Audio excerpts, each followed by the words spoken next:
বেআইনি চার্জ কেটে নেওয়ায় ব্যাংকের বিরুদ্ধে গ্রাহকের আইনি জয়। ত্রিপুরার ধর্মনগরের ডক্টর পরেশচন্দ্র মোদকের ত্রিপুরা গ্রামীণ ব্যাংকের সেভিংস অ্যাকাউন্ট থেকে 2022 ও 23 সালে বেআইনিভাবে 120 টাকা কেটে নেওয়া হয়, যা রিজার্ভ ব্যাংকের নিয়ম লঙ্ঘন। অভিযোগ জানানো হলে ব্যাংক কর্তৃপক্ষ কোনো ব্যবস্থা নেয়নি। পরবর্তীতে ডক্টর মোদক 19 ডিসেম্বর 2023-এ ঊনকোটি জেলা ভোক্তা সুরক্ষা আদালতে মামলা করেন এবং নিজেই আইনি লড়াই চালান। 11 মার্চ 2025-এ আদালত রায় দেয় যে ব্যাংককে 15,000 টাকা ক্ষতিপূরণ দিতে হবে এবং বিলম্ব হলে প্রতিদিন 9% সুদ দিতে হবে। ডক্টর মোদক গ্রাহকদের সচেতন হয়ে ব্যাংকের নিয়মিত লেনদেন ও রিজার্ভ ব্যাংকের বিজ্ঞপ্তির প্রতি নজর রাখার আহ্বান জানিয়েছেন, যাতে ভবিষ্যতে কেউ এমন অন্যায়ের শিকার না হয়। ধর্মনগর থেকে নিজস্ব প্রতিনিধির রিপোর্ট, আরি ধর্মনগর। পরেশচন্দ্র মোদক, আমার গ্রামীণ ব্যাংকে, ধর্মনগর গ্রামীণ ব্যাংকে একটা সেভিংস ব্যাংক অ্যাকাউন্ট আছে দীর্ঘদিন যাবৎ। কিছুদিন আগে প্রায় 23 ইংরেজির মাঝামাঝি আমি আমার বই আপলোড করছি। বই আপলোড করতে গিয়ে দেখি তারা আমার 60 টাকা করে 2বার 60 টাকা লাগছে। এখানে স্থানীয় ম্যানেজারের সাথে কথা কইলাম, তাই বললো না, এটা আমরা মিনিমাম ব্যালেন্স ফল করছে, লেন কাটছে, এটা আমরা ব্যাংকের আইন আছে, এরকম কাটতে পারি। ওনার কথা আমার মনোপুত হয়েছে না। আমি রিজার্ভ ব্যাংকের জেনারেল ম্যানেজারের কাছে RTI অ্যাক্টে একটা আবেদন রাখছিলাম যে সেই সারা ভারতবর্ষে সমস্ত ব্যাংকের নিয়ন্ত্রককে আর এই সমস্ত ব্যাংকে মিনিমাম ব্যালেন্স নাই কইয়া সাধারণ গ্রাহকদের, সাধারণ কনজিউমারদের টাকা কাটতে পারে কিনা, এরকম কোনো স্ট্যান্ডিং অর্ডার আসেনি। তো তারা আমাদের জানাইছে এটার উত্তরে যে ভারতবর্ষের সমস্ত ব্যাংকের নিয়ন্ত্রক, পরিচালক আমরা, আমাদের নির্দেশে চলে, রিজার্ভ ব্যাংকের নির্দেশে, এবং আমাদের এমন কোনো স্ট্যান্ডিং অর্ডার নাই যে কোনো ব্যাংক কনজিউমারের বা গ্রাহকদের তারা মিনিমাম ব্যালেন্স কইয়া টাকা কাটতে লইত। তবে কোনো কোনো ব্যাংক এরকম নিয়ম চালু করতে পারে, কিন্তু সেখানে আমাদের নির্দেশ আছে, স্পষ্ট নির্দেশ, যে কমপক্ষে 1 মাস আগে লিখিতভাবে ডিপোজিটারে নোটিশ দিতে হইব যে তোমার ব্যালেন্স ফল করতেছে, আমরা তোমার মিনিমাম ব্যালেন্স করে চার্জ কাটব। এই যে নোটিশ দেওয়া বা নোটিশ দেওয়ার বিষয়টা, এটা যদি ব্যাংক না মানে তাইলে এটা বেআইনি।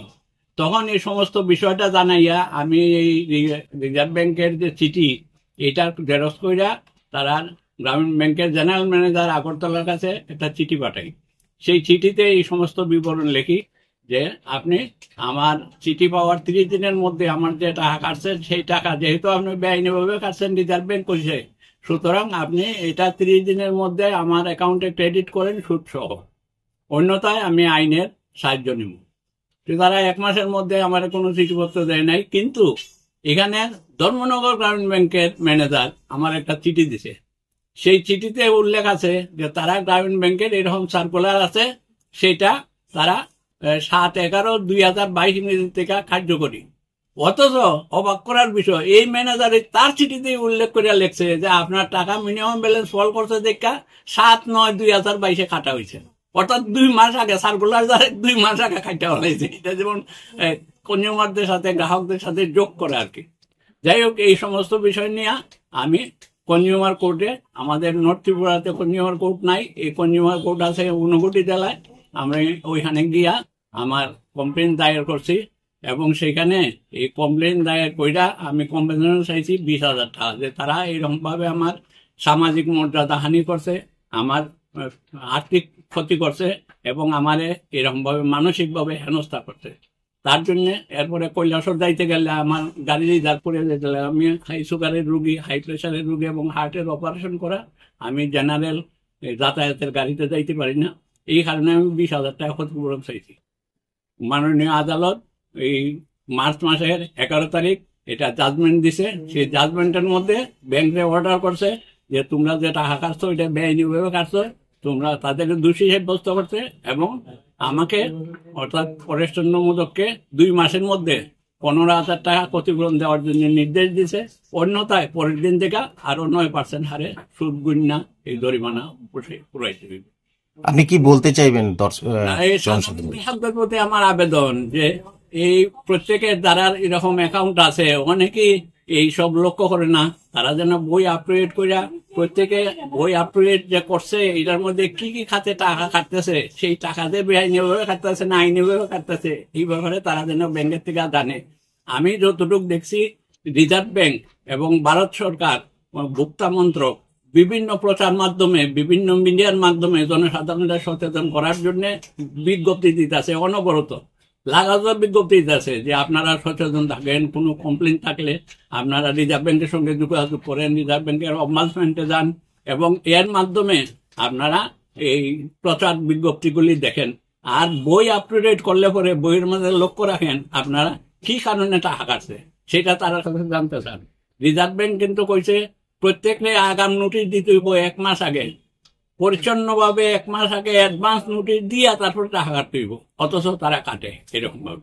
এবং প্রত্যেক মানুষের কে আর এটা দেখে, অনেকে গরিব মানুষ আছে, সাধারণ মানুষ আছে, লেখাপড়াও জানে না, টাকা কাটতে লিখছে তো কাটতে লিখছে। এরপরে আরেকটা ফাঁকে টাকা কাটে ডরমেন্ট অ্যাকাউন্ট করিয়া, কদিন পরে কইব এটা 6 মাস ট্রানজাকশন হয়েছে না, টাকা কাটতে লিখছে। অথচ রিজার্ভ ব্যাংক আমার জানাইছে যে রিজার্ভ ব্যাংকের আইন হইল 1 বছর যদি ট্রানজাকশন না হয় তারপরে সে কনজিউমারে জানাইবো যে তোমার এটা ডরমেন্ট হয়ে যেতেছে, আমরা কিন্তু ফি কাট।